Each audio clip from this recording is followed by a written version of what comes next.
If this spreadsheet looks familiar, that's no coincidence. This is fairly similar to the other funnel spreadsheet I've shared with you, but this one's a little bit different. So we have our funnel metrics here, and I've actually labeled the part of the funnel that each of these metrics relates to. And then here we have the performance of one channel. So of course, when you're looking at your own business, you're going to want to break down each channel to see how it performs.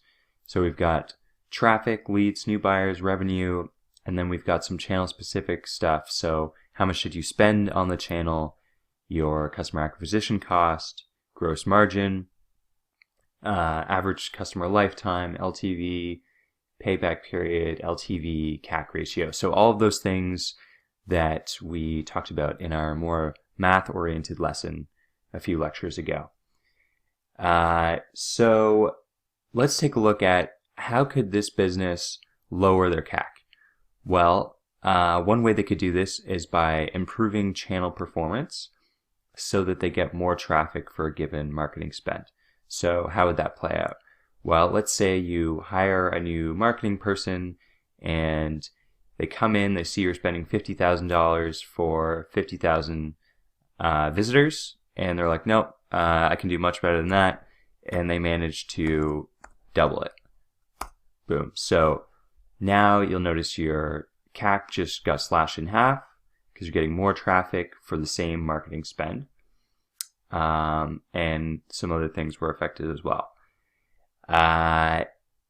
So another way that this could play out is if you encourage virality, you get more of your users to invite their friends, then the same thing's going to happen. You're going to spend a certain amount and you're going to get more traffic for every dollar you spend, and that's going to lower your CAC. Finally, another way this could happen is if you improve visitor or lead conversion rate so that more of that traffic that you're paying for turns into paying customers. So the way that would play out is, let's say we improve our visitor conversion rate to 4%. Oops. Again, the same thing happened. Your CAC went down. You're taking these 50,000 traffic, and now more of them are becoming leads in this case, and so you're getting more buyers. Finally, you could also do the same thing with lead conversion rate here. Let's say we bump it up to 10%. Now, a similar thing is happening. You get the same amount of leads, but now you're getting more buyers from those leads. And again, your CAC is going down. So you can see how improving your funnel actually improves the economics of this channel. So we can also look and see how some of these things impact LTV. I'm going to leave that to you. I think you can figure it out. I'll share this spreadsheet with you and you can have fun playing around with some of these values. If you really get stuck, I've left a hidden answer here that you can take a look at. And then also take a look at payback period. See which of these metrics will improve your payback period. The last thing I've done here is, you'll notice I've actually put two tabs in this sheet. One is metrics that are more likely to be a SaaS business, and this one is more like a B2C e-commerce business. So we talked about channel model fit, which is really important. That was part of our 6 principles of acquisition earlier. And I just wanted to give you a little more detail on that. So this is a SaaS business. They have a monthly spend per customer of $100. So it's a fairly costly subscription. And that allows them to spend more on acquisition. So their CAC is $1,000, which is pretty high. And actually it's very high. So they're spending $50,000 to get 50 customers.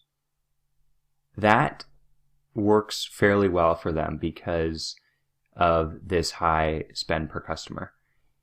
So you can still see that their LTV to CAC ratio is fairly healthy. Their payback period is still within 1 year.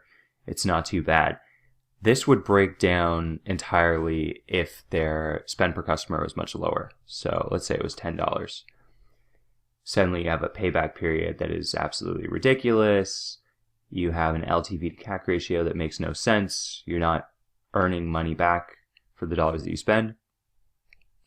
So if we think about this in the real world, this means that they can invest in higher cost acquisition channels, like let's say inside sales, hiring expensive salespeople, or content marketing. And that's probably going to be necessary for them because they have such a big ticket software item.